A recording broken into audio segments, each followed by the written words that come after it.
Hello everyone. Today's topic of discussion is emotional development in children. Before anything else, we need to know what emotion actually means. Emotion is a complex psychological response that helps individual react to significant internal or external event. The psychological response with growth and exposure of individual. Now, emotional development is a complex task that begins in infancy and continues till adulthood. The first emotion that can be recognized in little babies are joy, anger, sadness, and fear. As children's sense of self develops, more complex emotions like shyness, surprise, embarrassment, shame, guilt, pride, and empathy emerge. School aged children and young people are still learning to identify emotions, to understand why they happen, and how to manage them appropriately. Emotional expression includes several components like physical response, behavioral displays of emotions, feelings that children and young people recognize and learn to name their thoughts and judgment associated with the feelings, action signals. This basically means one's emotional expression is affected by one's physical and environment mainly. The rate of emotional development in children and young people can vary from person to person.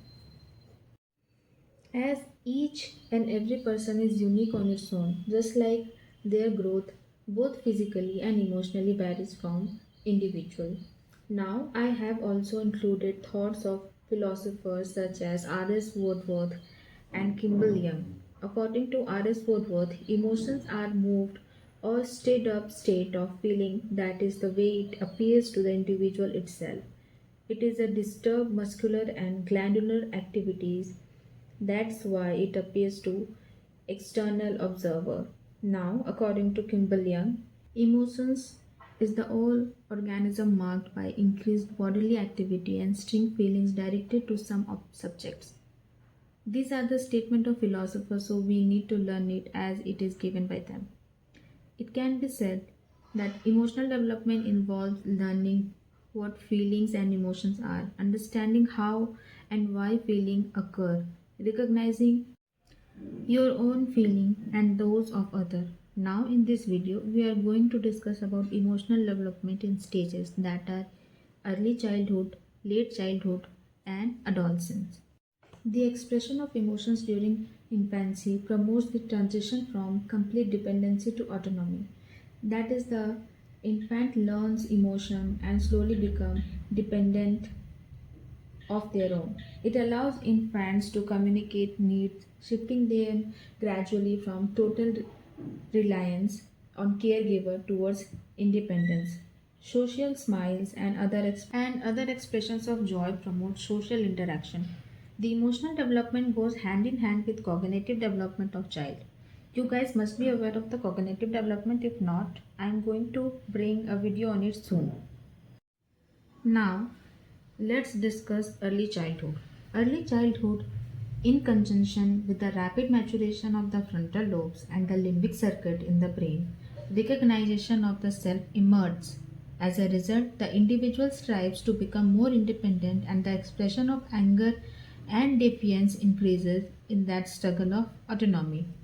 It means when rapid growth occurs in the frontal lobe and the limbic circuit, it results in emotional development in the child.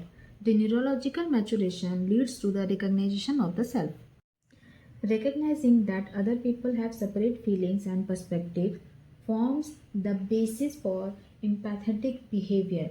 This awareness helps children begin to grasp early moral concepts such as how their action affect others. As children enter preschool, they start naming and labeling what they feel.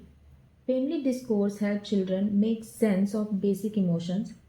Young children first learn to distinguish positive emotions from negative emotions and eventually begin to differentiate the specific negative feeling from one another. That was all about early childhood. Let's now discuss late childhood. In some book, this point is mentioned as middle childhood as well. So, the children build deeper emotional understanding, empathy, and helping behavior. through well regulated emotional exchange with the peers. As children grow older, the ability to reflect on their own thoughts and feelings increases. During middle and late childhood, stable self concept based on child's typical emotional experience emerge. With the increased capacity of self reflection, children gain understanding of emotions. For example, the tendency to experience shame rather than guilt in its response to a negative transgression affect the child's emergent self-esteem, and many encourage a tendency to respond with aggression or violence. Last but not the least, adolescence. I am mentioning not the least as emotional development happens even after adolescence, but for our topic, this is the last stage.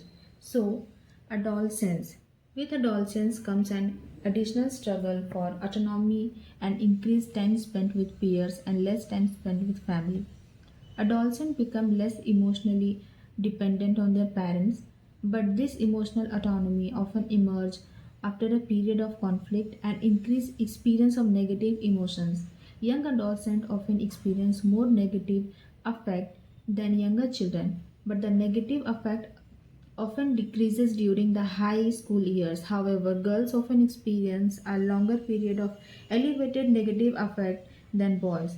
Adolescents tend to experience more extreme emotions, both negative and positive, than their parents, even in response to the same event. Adolescence is a stage of stress and storm, and the teenager goes through a lot of bodily changes alongside with the hormonal changes, which makes it more difficult for them to understand their own feelings. Just like nature after a storm, there is a weird silence everywhere. Just like this, after adolescence there is a silence of the storm and more clarity in thoughts of the individual. That's all. Thank you for watching and keep learning.